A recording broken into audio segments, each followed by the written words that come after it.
This is Carter Cofield here with my brother George Achapong, and we are the owners of Melanin Money. We are on Hip Hop United. Check it out.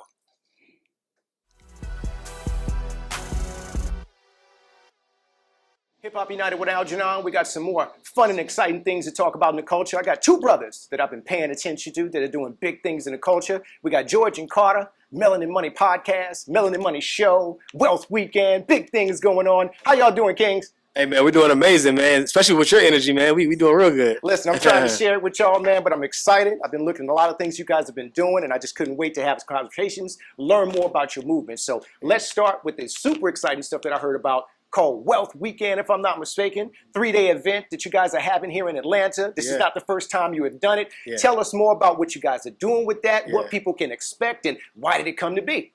Yeah, so we have a mission of decreasing the wealth gap by $100 billion by effectively helping 100,000 people that look like us achieve their first $1 million in net worth. Wow. And online is great. I mean, we have podcasts, we have classes, we have all sorts of things, but it's nothing like getting in person and getting in the room and learning. So we have an event where the first activity we do this Friday, actually, tomorrow as of us recording this, we're going to be bringing a jam-packed agenda of powerhouse speakers to teach people all things personal finance, wealth building, entrepreneurship, so they can have the educational resources they need to start building wealth, saving money on taxes, and build and grow their businesses, and of course creating that legacy and improving their net worth, right? So that's going to be amazing, but naturally you want people to be able to network, connect with all the like-minded people that are in the room. And so immediately following that event, we have a mixer Friday evening where people can just connect. We affectionately call it the Millionaire Mixer, right? Because either you already are one or you're on your way. And so we have that Friday night where people can build, connect, and just really unpack the things that they learned. And then Saturday is a celebration, because some of our clients will be in the building. Actually, a lot of our clients will be in the building, and they've achieved various milestones towards this mission that we're talking about, whether it's their first 100,000 in net worth, first $500,000, 1 million and beyond. And we want to celebrate them, right? And that's why we're having an award show Saturday night, the Melanin Money Awards, where we are recognizing our clients on their wealth building milestones. And just last year alone, we helped our clients improve their collective net worth by $60 million. So we're really, really excited about that. And me and Carter aren't the only experts in the game, right? So we also amplify other creators, other thought leaders who are also helping doing this work to move the needle forward when it comes to helping people build wealth. And after that, we got to have a party, right? So we have the sneaker ball after parties. I heard about that. Yeah, it's going to be absolutely amazing. The young lady that's been doing big things in the sneaker community. Yeah, Melissa Chanel. Yes. Yep. Got her tapped in. She's actually a good friend of mine based in Charlotte. So I've known her for years. And so when I knew that we were doing a sneaker ball, it'd be amazing to have her as the host. So fantastic. Go ahead, bro. No, I mean, George summed it up, and I'm really just excited, and it's going to be a phenomenal weekend with phenomenal transformations. We're going to learn, then we're going to earn, then we're going to turn. That's what I'm saying. Now, I know that you are the financial planner and such like that, and it looks like you kind of focus more on taxes. I know you guys are both kind of in the same realm. Yeah. How did you guys, why did you decide that that's what you wanted to do? And specifically, why did you decide to focus on your communities? Because some of us do, some of us don't, but you two have a passion, and you seem to be really focused on helping us build wealth within our own communities. Tell me kind of how that came to be. Yeah, well, a wise man once told me when I was younger, he said, if you want to be financially free and become a millionaire, you have to do two things. You have to keep Uncle Sam out of your pocket. You need to find ways to make money while you're not working. Right? If you do those two things, you will, by default, make a millionaire status sooner or later. So I decided to take the route of I want to help people legally keep their money from the IRS so they have more money to invest. And then George is the expert investor. So after I help them save money on taxes, he helps them invest that money. So it was just like a good dynamic duo. And one of the reasons we came together is because I had all these clients that I was helping save all this money on taxes, and then they didn't know what to do with the money. So I was like sending them to George. And then George had all these clients that was making all this money, but they didn't know how to save on taxes. So he's sending them to me. So like, why don't we just pull the Avengers and come together and be able to help our clients holistically? And we decided to do that, and the results have been astronomical, and our clients could not be more happy.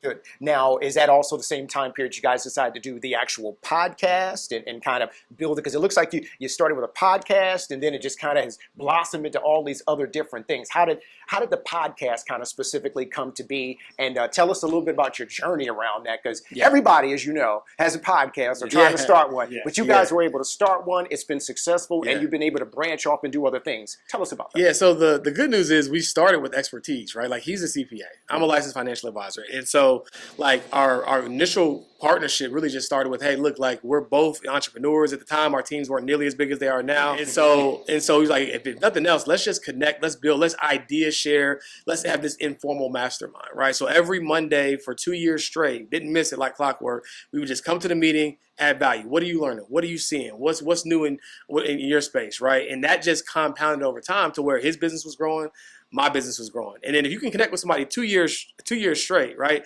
every other Monday, and not get annoyed with them, and actually there's actual value still being exchanged, it's like, we should probably expand upon this, right? So the next thing was sharing our knowledge with the world. We were sharing it privately with each other. It's like, let's just turn on the microphone and share some knowledge, right? Now, I am a visionary, so I'm not going to oversimplify the fact that I did have a vision for what I want some of these things to become, but at its core, it was like, before me and him took it too far, let's just build upon what we already have. And so we started the podcast, started sharing content. Every now I turned it from every other week to every week, right? For 3 years straight next month, right? So we decided to just commit to provide value at scale to the world. And again, another 2 years roll by, and it's like, dang, we still like each other. We still building. Things are still going well. Like, let's go deeper. And then we decided to ultimately join our firms together. I'm laughing because I'm just thinking about all the things that like have come up in this short period. Yeah, in this short period of time period. So then we combined forces, launched our firm, the Melanin Money platform. We had the podcast already, and we also have the merch brand that many people may not know about. But that was actually the original start of all of this. So I had that back in 2017. Okay. And that was when I was an advisor, and I just wanted to amplify messages around building wealth, walking affirmations, and ultimately that blossomed into everything we see today. It's interesting times right now. I'm sure you guys are very aware of the current political landscape, the upcoming very important election. Get out and vote. Question I want to ask you guys is that how do you feel, this upcoming election is going to impact financial markets and people, how they invest and such like that? What philosophy should they be looking at, or what do you think may occur as a result of this transition of political power? In my opinion, is nobody's coming to save you from your situation.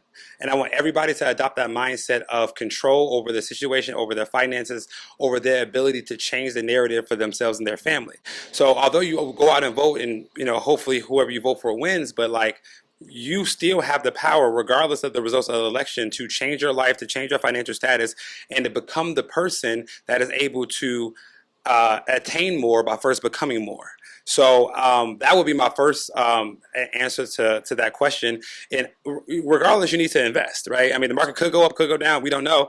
But you should be investing because over the long term, we know that a dollar not moving is a dollar losing. So you need to be investing your money in some way, shape, or form.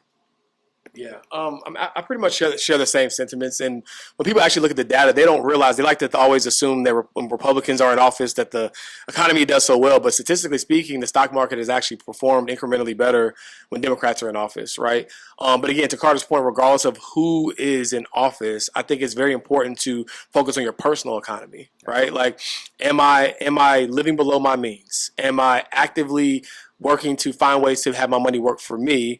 And am I looking for ways to increase my skills so that as things like AI and technological advances are looking to wipe out low-level jobs, I don't get wiped out with it? Like, I think that's the priority in my opinion.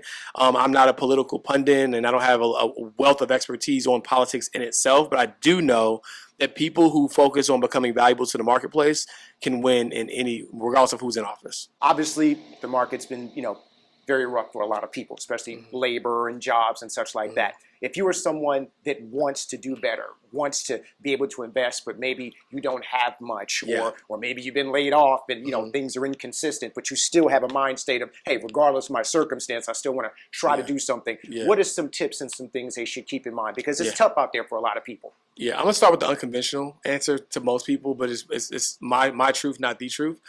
And when a person always says, hey, I only have $50 to invest or $100 to invest, what should I invest in? And I would say you should invest in yourself so that you have more than $50 to $100 to invest. And what I mean by that is, like, making more money is the largest lever that you have to being able to build wealth, right? The way that you're going to make more money is provide more value to the marketplace. The way you provide more value to the marketplace is you acquire more skills. So what I would do is I would have them research what are some industries that are trending to be in high demand over the next decade, and start to learn skills that align with that industry. We know that AI is booming right now. Everybody's saying, oh, if AI is going to wipe out your job. No, AI is going to wipe out people who don't know how to use AI. right? Exactly. So I would encourage people to really focus on making more money, acquiring more skills, because that is going to give them the lever to be able to invest. Now, I'm not saying that two things can't be true and that you shouldn't invest $50 a month or $100 a month. And if you're going to do that, invest in a globally diversified index fund like VOO or QQQ. I'm not saying you shouldn't do it. But what I am saying is, from a priority standpoint, investing in yourself and acquiring more skills is going to be the better of the two. Fantastic. Oh yeah, no, I mean I agree with that sentiment 100%, and I think that once you attain more skills and once you make money outside of your job, you can then start taking advantage of some of the tax advantages that come with being an entrepreneur, like turning your personal expenses into business expenses, writing off, things like your home, your rent, your travel, and lowering your tax bill, which will give you more money to start investing, right? So I think that it's just starting that skills and realizing that whatever you are getting paid to do from 9 to 5, you can get paid to do that same thing from 5 to 9. So your day doesn't end at 5 o'clock. Gotcha. Now, obviously, you guys have been super successful in terms of, as a duo as well as individually. What's kind of your vision for Melanin Money going forward? You guys have got the podcast, you've got merch, you've got award shows, you've got a huge movement going on right now. What does the future look like, and what's some projects you guys have coming up? Well, I think the biggest thing is a lot more of the same initially, right? Like our goal is hairy and audacious. It's huge, right? To help 100,000 people. So we want to continue to serve at the highest level, continue to grow our client base, which is the most tangible. So, we work really, really well. We can help a lot of people. We work really well with coaches, consultants, and service providers, people who are already leading other people because we have a similar business model, right? And from an advisory standpoint. But we know that a lot more people need help. So we'll continue to expand upon our media platform. You're going to see that evolve quite a bit over the next 12 months. We actually are going to be formally launching a free financial social network. And basically, we're going to completely democratize financial education. So the same subscriptions that most people now are paying $99 for, $249 a month, $399, we're going to make it completely free. And it's actually an offering that we already have, and we're going to cut off that revenue stream just to be able to help as many people as possible as we kind of niche down a little bit further with our core client base. So that way, no one can say that Melanin Money isn't here to help you. Outside of that, once those core initiatives are continuing to roll, we have a desire to become a little bit more hands-on with our clients in the wealth management side of things, because right now we give most of our clients just access to our flagship portfolio, meaning, hey, like this is what George is investing in. You can invest in the exact same things, and they're getting tremendous results. But giving clients the access for us to be able to actually manage their money for them, I've been doing that historically for years, but we haven't necessarily had those doors open recently. We want to open those doors back up, and then ultimately even launching our own index fund on the exchange. Wow. Amazing. Yeah. Amazing. Well, I want to kind of wrap things up. See, usually people will ask a question in terms of your future and projects and such like that as the last. I actually want the last question to be something that you guys can really dive into, because with success comes challenges. Mm-hmm. And I'm sure you guys have had plenty of them. So what's been some of the challenges you guys have had on your journey in terms of getting it? And how were you able to overcome those challenges, and some of the advice you can give for future entrepreneurs that are coming up? For sure. I think one of the biggest lessons that or challenges that I've had to face is that what got you here won't get you there. So like starting off as a solo entrepreneur, you can do all the stuff on your own. But at a certain point, if you don't go as far as your dream, you go as far as your team. So you have to hire the right people. Then you have to learn how to lead those people, because everybody has a different personality and how they want to be led. So I think one of the biggest challenges for success is that nobody taught us how to get to the next level, because we don't know nobody at the next level, right? So it's just like understanding how to navigate those things. And when the business grows fast, you got to adapt fast, things can't slow down. So it's just becoming the person that can achieve the goals that you said you want to achieve. And that's a challenge. For sure. To his point, you want to become a millionaire not for the money that you make, but for the person you must become to earn the millions, right? And for us, I would say some of the big challenges is just like, he's a leader. I'm a leader. He has his own company. I have my own company, right? We're 50-50 business partners, right? I'm the CEO. He's, I don't know if I affectionately coined him this, but he's a CRO, the Chief Revenue Officer. I love that. Yeah, because his focus is making sure that we make as much money as possible, right? And so with that, what we find is that like there's just inherent friction, right? Like not friction in a bad way. It's just like it's almost like you have two different households, right? Like if he had kids, I had kids, he had a team, I had a team. We come together, it's like two different kids, two different households coming together. It's like, oh, we can stay up past midnight? I didn't know that. Like, no, you can't. Like, right? And so just really creating that company culture. We actually literally invested in a company culture consultant just to be able to make our culture unified because we want to lead from the front and do things the right way, right? And then one quote that I live by is unarticulated expectations lead to premeditated resentment. So anytime we have tough moments, anytime we have challenges, anytime we have friction, we try to decrease the latency of when we talk about it, right? We don't let things fester, right? Because I know at the end of the day, he has no ill intent towards me. I have no ill intent towards him. We might have differences of opinions on the vehicle that we're choosing to get somewhere, but we are 100% aligned on the destination that we're going, right? So some days might be a jet, some days might need to be a cruise ship, right? We just decide what we're going to travel in from day to day, and I think that's been incredibly impactful for us. Amazing. Well, again, as I started to say in the beginning, you two are incredible. You have an amazing journey and a lot of wealth and knowledge that you can share with our communities and beyond. We appreciate you, Kings, for everything that you do. As we wrap up, if you could tell the people once again about Wealth Weekend and what's coming on and where they can go and find that. And we'll let you gentlemen get back to wealth building. Yeah, so if you go to melaninmoney.com, MELANIN money.com, and join us if you would like. Other than that, go to melaninmoney.com, and then you can see the Work With Us tab or About Us and learn how you can work with us, or you can follow our community. And obviously follow us on YouTube at The Melanin Money Show. There you go. Hey, Hip Hop United with Algernon, talking with George and Carter. Melanin Money, making it happen.